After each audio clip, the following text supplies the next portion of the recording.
Once upon a time there was a king and a queen, who grieved sorely that they had no children. When at last the queen gave birth to a daughter, the king was so overjoyed that he gave a great christening feast, the like of which had never before been known. He asked all the fairies in the land, there were 7 all told, to stand godmothers to the little princess, hoping that each might give her a gift, and so she should have all imaginable perfections. After the christening, all the company returned to the palace, where a great feast had been spread for the fairy godmothers. Before each was set a magnificent plate, with a gold knife and a gold fork studded with diamonds and rubies. Just as they were seating themselves, however, there entered an old fairy, who had not been invited because more than 50 years ago she had shut herself up in a tower, and it was supposed that she was either dead or enchanted. The king ordered a cover to be laid for her, but it could not be a massive gold one like the others, for only 7 had been ordered made. The old fairy thought herself ill-used and muttered between her teeth.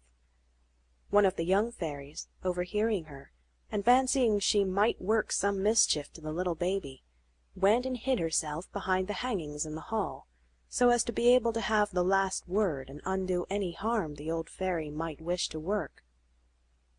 The fairies now began to endow the princess. The youngest, for her gift, decreed that she should be the most beautiful person in the world. The next, that she should have the mind of an angel. The third, that she should be perfectly graceful. The fourth, that she should dance admirably well. The fifth, that she should sing like a nightingale. The sixth, that she should play charmingly upon every musical instrument.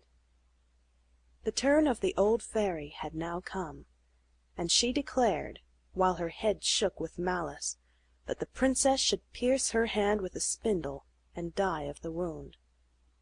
This dreadful fate threw all the company into tears of dismay, when the young fairy, who had hidden herself, came forward and said, "Be of good cheer, king and queen, your daughter shall not so die. It is true I cannot entirely undo what my elder has done. The princess will pierce her hand with a spindle, but instead of dying, she will only fall into a deep sleep.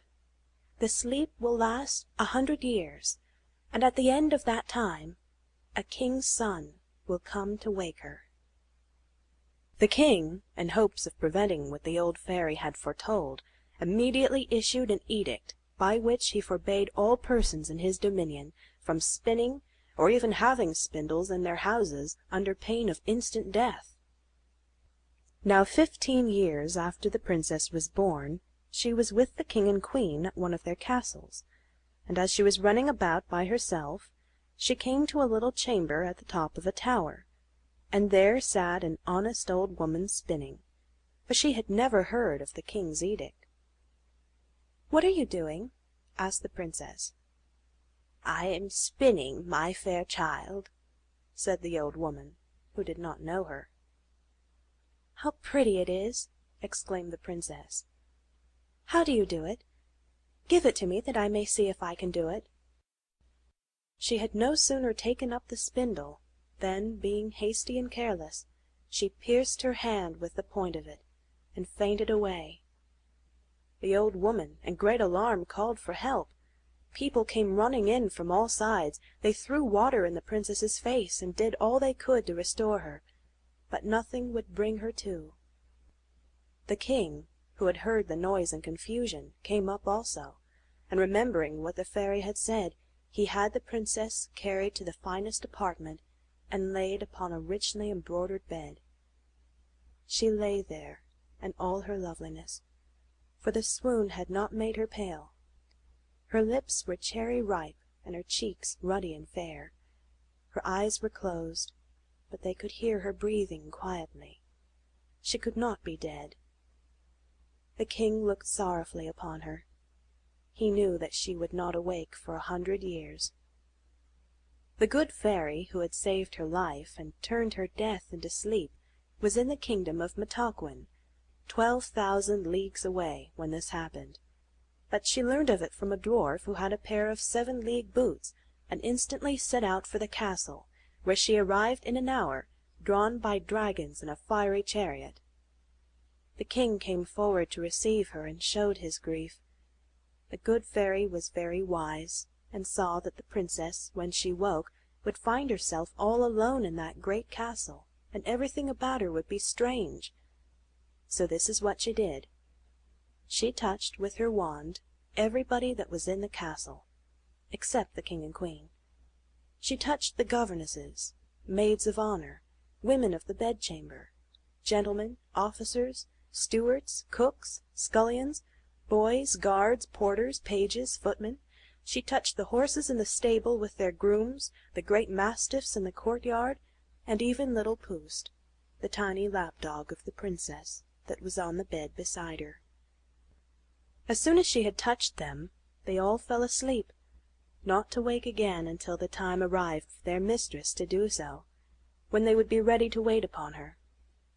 Even the spits before the fire, laden with partridges and pheasants, went to sleep, and the fire itself went to sleep also.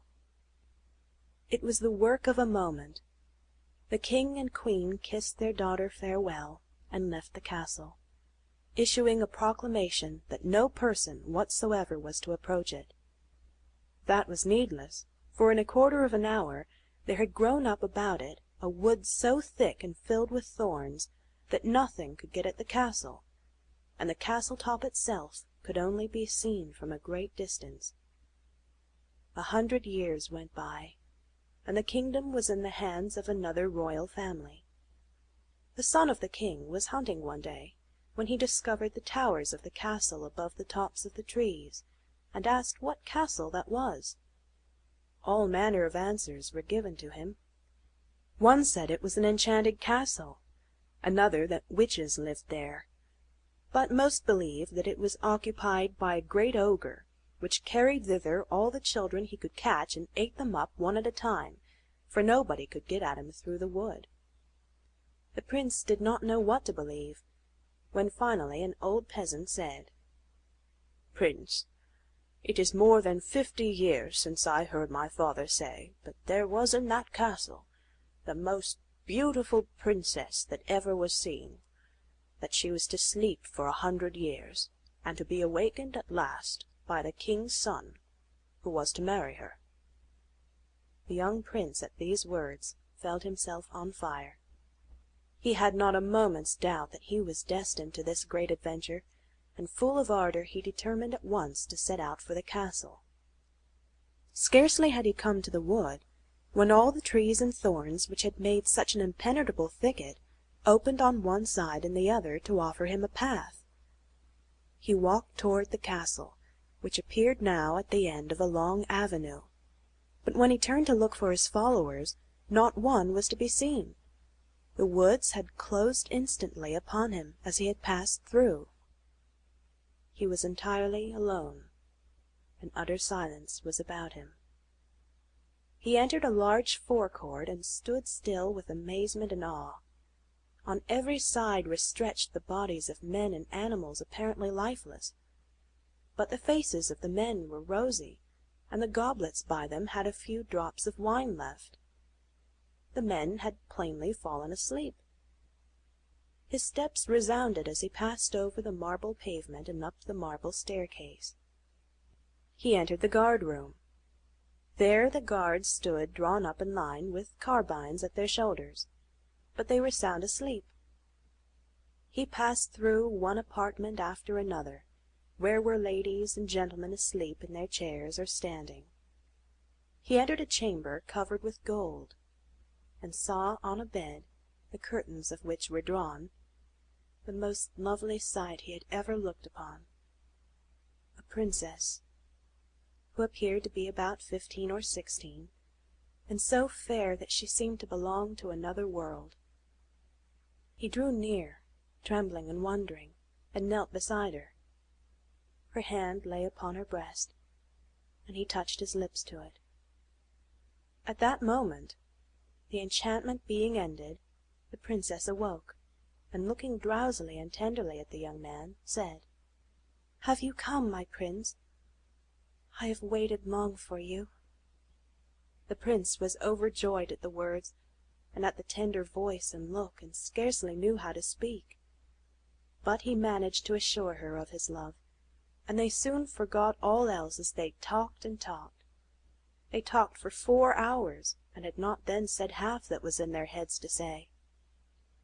Meanwhile all the rest of the people in the castle had been awakened at the same moment as the princess, and they were now extremely hungry.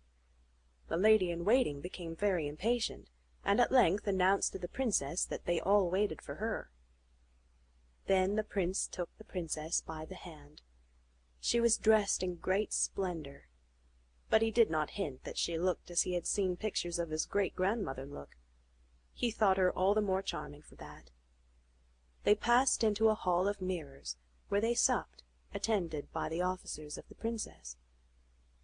The violins and hautboys played old but excellent pieces of music, and after supper, to lose no time, the grand almoner married the royal lovers in the chapel of the castle. When they left the castle the next day to return to the prince's home, they were followed by all the retinue of the princess. They marched down the long avenue, and the wood opened again to let them pass. Outside they met the prince's followers, who were overjoyed to see their master. He turned to show them the castle, but behold, there was no castle to be seen, and no wood. Castle and wood had vanished.